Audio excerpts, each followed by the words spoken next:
بسم اللہ الرحمن الرحیم نحمدہ ونصلی علی رسولہ الکریم اما بعد۔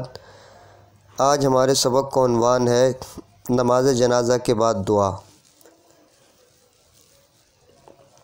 عبارت پڑھ لیتے ہیں کہ نماز جنازہ کے بعد دعا مانگنا حضور اکرم صلی اللہ علیہ وسلم اور صحابہ کرام اور تابعین سے ثابت نہیں، اس لیے فقہاء رحمہم اللہ نے اسے ناجائز اور مکروہ بتایا ہے۔ چنانچہ تیسری صدی ہجری کے فقیہ امام ابو بکر بن حامد رحمہ اللہ فرماتے ہیں ان الدعاء بعد صلاۃ الجنازہ مکروہ، یہ نماز جنازہ کے بعد دعا کرنا مکروہ ہے۔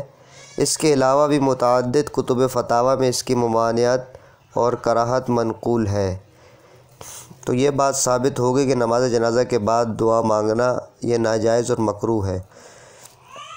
اس کی عقلی وجہ یہ بھی ہے جو اکثر علماء بیان فرماتے ہیں کہ جب ایک دفعہ نماز جنازہ پڑھ لی تو جنازہ چونکہ خود دعا ہے اور وہ دعا ہے جس کا طریقہ احادیث مبارکہ میں بتایا گیا ہے، تو اس دعا کرنے کے بعد دوبارہ دعا مانگنا یہ ہے کہ گویا کہ آدمی یہ کہنا چاہتا ہے کہ جو طریقہ شریعت نے مجھے بتایا ہے اس طریقے پر میت کی مغفرت اور بخشش کا امکان نہیں، بلکہ میرے اپنے طریقے کے مطابق دعا کرنا ضروری ہے، اس سے میت کی بخشش ہوگی۔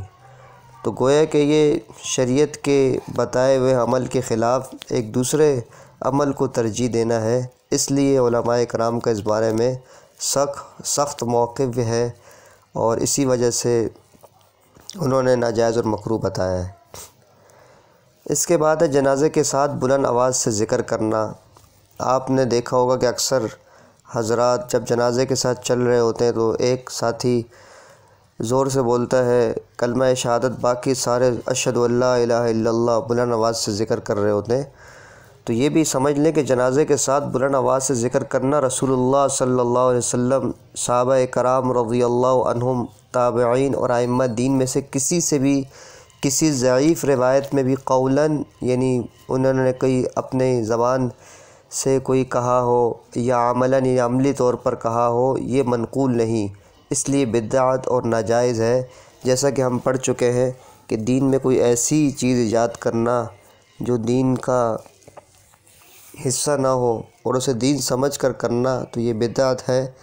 تو اس لیے یہ بلند آواز سے جنازے کے ساتھ ذکر کرنا یہ بھی بدعت اور ناجائز ہے۔ اس کے بعد ہے دفن کے بعد 3 دفعہ دعا مانگنا۔ دفن کے بعد میت کے لیے مغفرت کی دعا کرنا حدیث سے ثابت ہے، البتہ 3 دفعہ دعا کرنا اور اس کا التزام یعنی اس کو لازم سمجھنا یہ بدعت ہے، اس کا کوئی ثبوت نہیں۔ تو یہ بات تو ثابت ہوگی کہ میت کے بعد مغفرت کی دعا، میت کو دفنانے کے بعد مغفرت کی دعا کرنا تو ثابت ہے، لیکن 3 دفعہ کرنے کا مقصد بھی یہی ہے کہ گویا کہ ہم یہ کہنا چاہ رہے ہیں کہ 3 مرتبہ ہی قبول ہوگی، اس سے کم میں قبول نہیں ہوگی۔ حالانکہ اللہ رب العزت کی ذات اگر چاہے تو 1 دفعہ بھی قبول۔ اس کے بعد اگلا عنوان ہے دفن کے بعد اجتماعی دعا کرنا۔ دفن کے بعد انفرادی دعا ثابت ہے، اجتماعی دعا ثابت نہیں، لہٰذا اجتماعی دعا کو مسنون سمجھنا یا حکم شرعی سمجھنا بدعت ہے، نیز اس پر التزام یعنی اس کو لازم سمجھنا اور اصرار کرنا یا نہ کرنے والوں پر ملامت کرنا جائز نہیں۔ اس عبارت میں الفاظ پہ غور کریں کہ انفرادی دعا کے علاوہ دیگر صورتوں کو منع نہیں کیا گیا، بلکہ یہ بتایا گیا ہے کہ اگر ان کو لازم سمجھا جائے، مسنون سمجھا جائے، حکم شرعی سمجھا جائے تو پھر یہ بدعت ہوگا۔ دیگر فتاوی میں یہ بات لکھی ہے کہ دفن کے بعد دعا کرنا یہ ثابت ہے، اور پھر آگے یہ بھی لکھا ہے کہ دعا کرنا ہر طریقے سے کی جا سکتی ہے، دعا چاہے انفرادی طور پر ہو، اجتماعی طور پر ہو، یا بلند آواز سے ہو، آہستہ آواز سے ہو، ہر طرح سے دفن کے بعد اجتماعی دعا کی جا سکتی ہے۔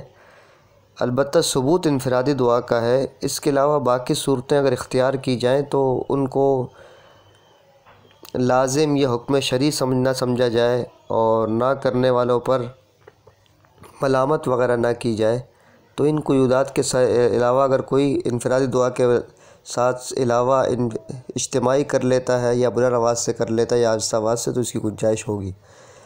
لیکن پھر دیگر طریقوں کو، انفرادی دعا کے علاوہ دیگر طریقوں کو اس طرح لازم سمجھنا کہ یہی سنت ہے، اس کے بغیر دعا ہوگی نہیں، تو یہ پھر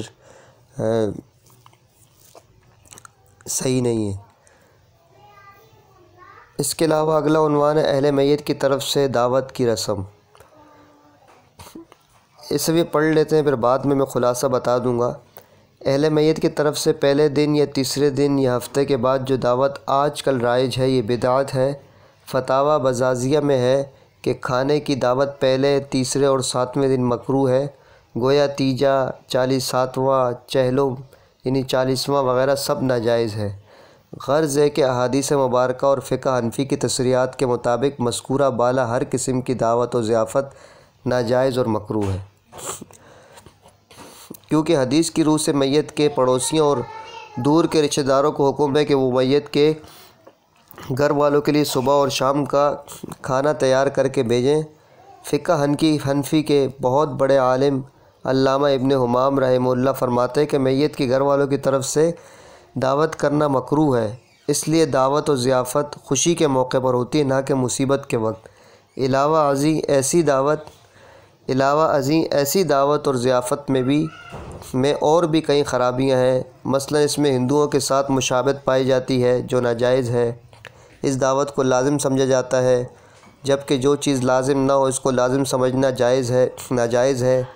دعوت میں جو رقم خرچ ہوتی ہے، اس میں عموماً نابالغ یتیموں کا حصہ بھی ہوتا ہے، جبکہ نابالغ کا مال صدقہ و خیرات میں دینا ان کی اجازت سے بھی جائز نہیں ہے۔ اس طرح اس قسم کی دعوتوں میں ایصال ثواب مقصود نہیں ہوتا، بلکہ دکھاوا مقصود ہوتا ہے۔ پھر لوگوں کے طعنوں سے بچنے کے لیے دعوت کی جاتی ہے، جو شرک اصغر ہے، جو دکھلاوے کے لیے کی جاتی ہے۔ تو گویا خلاصہ یہ ہوا کہ جو یہ دعوت کی جاتی ہے، عام طور پہ اس میں چند خرابیاں ہوتی ہیں، جس میں بنیادی وجہ یہ ہے کہ یہ میت کے مال سے ہوتی ہے عام طور پر، اور میت کے مال میں نابالغ بچوں کا حصہ بھی ہوتا ہے۔ اگر ان سے اجازت بھی لے لی جائے تو پھر بھی وہ اجازت نہیں دے سکتے، اس لیے یہ دعوت سے منع کیا گیا ہے۔ اور دوسری وجہ اس میں عام طور پہ دکھلاوا وغیرہ کیا جاتا ہے، تو اس لیے بھی منع ہے۔ اور ایک وجہ یہ بھی ہے کہ اصل حکم یہ تو پڑوسیوں کا ہے، نہ کہ خود اہل میت اس کا اہتمام کریں۔ البتہ یہ بات یاد رکھیں کہ بسا اوقات جب میت کی تعزیت وغیرہ کے لیے بہت دور سے لوگ آتے ہیں، تو اس موقع پر اگر دور سے آنے والے اپنا خود انتظام نہ کر سکیں یا وہ ناواقف ہوں، تو پھر اس صورت میں آدمی تھوڑا بہت ان کی ضرورت کے لیے اگر کھانے وغیرہ کا انتظام کر لے تو اس کی گنجائش ہے۔ لیکن عام دعوت کا انتظام کرنا، باقاعدہ ٹینٹ لگوا کر اس میں لوگوں کو جمع کرنا، بلانا، حالانکہ یہ تو خوشی کے موقع پر ایسا ہوتا ہے، نہ کہ غمی کے موقع پر۔ اور بعض خاندانوں میں تو یہ دیکھا گیا ہے، اور بعض برادریوں میں یہ بھی دیکھا گیا ہے کہ وہاں پر باقاعدہ جب کسی کا انتقال ہوتا ہے تو لواحقین میں سے ہر ایک کی باری ہوتی ہے، باقاعدہ وہ کہ آج کے پہلی جمعرات آپ نے دینی ہے، دوسری جمعرات آپ نے دینی ہے، تیسری جمعرات آپ نے دینی ہے، اور جو نہیں دیتا اس کو ملامت کیا جاتا ہے۔ تو یہ بھی شرعی نقطہ نظر سے یہ بھی شرعاً بدعت کے زمرے میں یہ داخل ہے، اس کی کوئی اصل نہیں ہے۔ اس لیے جتنی بات ہمیں شریعت نے بتائی ہے کہ جب بھی کسی کا انتقال ہو جائے تو جو قریبی لوگ ہیں، پڑوس والے، دور کے رشتہ دار جو ہیں، ان کو حکم ہے کہ اس کے گھر کھانا بھیج دیں۔ یہ صرف گھر والوں کے لیے کھانا ہوگا جو کہ وہاں پر موجود ہیں، البتہ وہ ان کے رشتہ دار وہاں آ کے ٹھہرے ہوئے تو ان کے لیے بھی یہ ہو جائے گا۔ لیکن باقی لوگوں کو جو محلے والے ہوتے ہیں وہ آ کر بیٹھ جاتے ہیں، تو اس چیز کو شریعت نے منع کیا اس سے۔ اس کے بعد اگلا عنوان ہے جنازے کی چادر پر قرآنی آیات لکھنا۔ جنازے کی چادر پر قرآنی آیات لکھنے کا اکثر علاقوں میں رواج ہے۔ اس میں قرآنی آیات کی بے ادبی کا خطرہ ہے، نیز یہ عمل سنت سے ثابت نہیں، لہٰذا اسے چھوڑ دینا ضروری ہے۔ یہ بات تو واضح ہے۔ اب یہ بات ہے کہ ہر علاقے میں وفات کے موقع پر آپ کو پتہ ہے کہ مختلف رسوم رائج ہوتی ہیں، اب ہمیں کیسے پتہ چلے گا کہ کون سی رسم اسلام کے موافق ہے، کون سی رسم غیر شرعی ہے؟ تو اس لیے ایک فہرست لکھی جا رہی ہے جس سے یہ بات بآسانی سمجھی جا سکتی ہے کہ کون سے کام جو شریعت کے موافق اور کون سے کام خلاف شرع ہیں۔ تو وفات کے موقع پر جائز کاموں کی تفصیل۔ میت کی وفات پر چونکہ بہت سارے افعال اور رسوم رائج ہیں، عام طور پر لوگوں کو ان میں جائز اور ناجائز کا فرق معلوم نہیں ہوتا، اس لیے جائز کاموں کی تفصیل لکھی جاتی ہے جن کی شریعت نے اجازت دی ہے۔ نمبر 1، میت کے کفن دفن میں جلدی کرنا مستحب ہے۔ حدیث میں بھی آتا ہے کہ جس کا مفہوم یہی ہے کہ دفنانے میں جلدی کرو، اور اس کی بنیادی وجہ یہی ہے کہ اگر وہ نیک میت ہے تو اس کو جلد از جلد قبر تک پہنچانا چاہیے تاکہ اس کو آخرت کی تمام جو اس کے لیے اللہ تعالیٰ نے نعمتیں تیار کی ہیں اس کو مل جائیں۔ اگر وہ برا آدمی تھا تو دنیا والے اس کی نحوست سے بچ جائیں گے، اس لیے کفن دفن میں جلدی کرنا مستحب ہے۔ نمبر 2، غسل کی جگہ پردہ کر کے میت کو پردے میں غسل دینا مستحب ہے۔ غسل دینے والے اور اس کے ساتھ مدد کرنے والے کے علاوہ دوسرے لوگ میت کو نہ دیکھیں۔ اس عبارت سے بظاہر ایسا لگ رہا ہے کہ شاید کہ پورے میت کو دیکھا جا سکتا ہے، حالانکہ یہ بات تو کتب میں لکھی ہوئی ہے، احکام میت دیگر کتابوں میں، کہ جب کفن دیا جائے گا تو کپڑے اس کے اتارنے کے بعد، جو اتر نہ سکتے ان کو کاٹنے کے بعد، اس کے ناف سے لے کر گھٹنوں تک جو مرد میت ہے اس کو چھپا دیا جائے، ایسا موٹا کپڑوں کے پانی لگنے کے بعد بھی نیچے اعضاء وغیرہ کی بناوٹ ظاہر نہ ہوتی ہو۔ تو یہ ستر چھپانا میت کا ضروری ہے، اور اگر جو غسل دیا جائے گا تو اسی کپڑے کے نیچے ہاتھ رکھ کر، یعنی اپنے کپڑے ہاتھ پر دستانہ وغیرہ چڑھا کر اسی کپڑے کے نیچے ہاتھ پھیر کر اس جگہ کو غسل اور دھویا جائے گا۔ باقی اس کے علاوہ ناف سے لے کر گھٹنوں کے علاوہ کا حصہ تو دیکھنے کی گنجائش ہے، لیکن ناف سے لے کر گھٹنوں تک کا حصہ دیکھنا یہ شرعاً جائز نہیں ہے۔ اسی طرح غسل دیتے وقت میت میں کوئی ناگوار بات نظر آئے تو اس کو چھپائیں، دوسروں سے تذکرہ نہ کریں۔ مثال کے طور پر میت کا چہرہ کالا ہو جائے یا اس طرح کی کوئی اور بات دیکھی جائے۔ اسی طرح میت کو 1-2 میل منتقل کر کے دفن کرنے میں کوئی حرج نہیں ہے۔ یہ بات اس لیے لکھی ہے کہ مطلب عام طور پہ آج کل رواج ہے کہ میت کو دوسرے شہر میں دفنا دیا جاتا ہے یا کہیں اور اس کو منتقل کر دیا جاتا ہے، تو بتا دیا کہ 1-2 میل تک آدمی منتقل کرے تو گنجائش ہے، ورنہ شریعت کا اصل حکم یہی ہے کہ جہاں آدمی کا انتقال ہو اس کو وہیں دفنا دیا جائے۔ یہی عین شریعت کے مطابق ہے۔ صحابہ کرام رضی اللہ عنہم نے یہی اپنے لیے وصیت کی تھی کہ ہمارا انتقال جہاں ہو وہیں دفنایا جائے۔ بہت سارے صحابہ کی وصیت پر عمل کیا گیا، اور ہمارے تبلیغی بھائی بھی جماعتوں میں جاتے تو بہت سے تبلیغی احباب کے بارے میں سنا کہ ان کی وصیت کے مطابق بھی ان کو وہیں دفن کر دیا گیا۔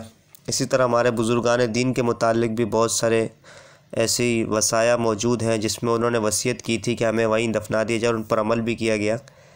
البتہ یہ بات یاد رکھیں کہ دوسرے شہر میں اگر ایک صورت میں علماء نے گنجائش دی ہے کہ اگر دوسرا شہر وہ اس میت کا مدفن ہو، یعنی دیگر لوگ اس کے جو اعزاء اقارب دوسری جگہ پہ دفن ہے یا اصل علاقہ اس کا دوسرا شہر ہے، تو پھر اس کو منتقل کرنا یعنی عام حالات میں تو خلاف اولا ہے اور مکروہ ہے، لیکن اگر مجبوری ہو، اس کا مدفن ہو، وہیں دفن کرنا اس کے لیے سہولت ہو، تو پھر دفن کرنے کی گنجائش ہے، پھر منتقل کرنے کی گنجائش ہے، لیکن افضل اور جو بہتر یہی ہے کہ جہاں انتقال ہو وہیں دفن کیا جائے، یہی عین شریعت کے مطابق ہے۔ اس کے بعد ہے موت کی اطلاع دینا تاکہ لوگ جنازے میں شریک ہو جائیں، جائز ہے، جیسے مساجد میں بھی اعلان کر دیا جاتا ہے۔ جنازے کے پیچھے چلنا مستحب ہے۔ میت کے اہل و عیال اور رشتہ داروں کو تسلی دینا اور تعزیت کرنا مستحب ہے۔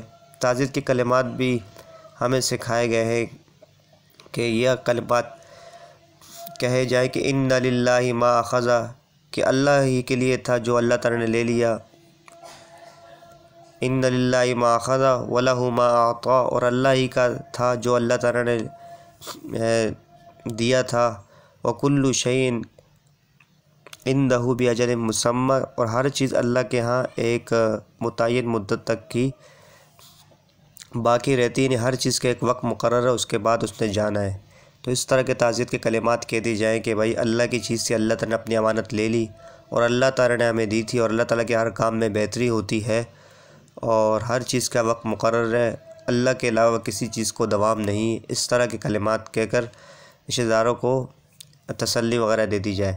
اسی طرح میت کے پڑوسی اور رشتہ داروں کو چاہیے کہ اس کے گھر والوں کو وفات کے دن صبح اور شام کا کھانا کھلائیں، یہ بھی مستحب ہے۔ اہل میت 3 دن تک اپنے مکان یا بیٹھک میں تعزیت کے لیے آنے والوں کے لیے بیٹھ جائیں تو اس میں بھی کوئی حرج نہیں، لیکن اس دوران کوئی کام شریعت کے خلاف نہ ہو۔ آج کا سبق اتنا ہی کافی ہے۔ ان تمام باتوں کو اللہ تعالیٰ میں صحیح معنوں میں سیکھنے سمجھنے کی توفیق عطا فرمائے اور عمل کرنے کی بھی توفیق عطا فرمائے۔ وآخر دعوانا الحمد للہ رب العالمین۔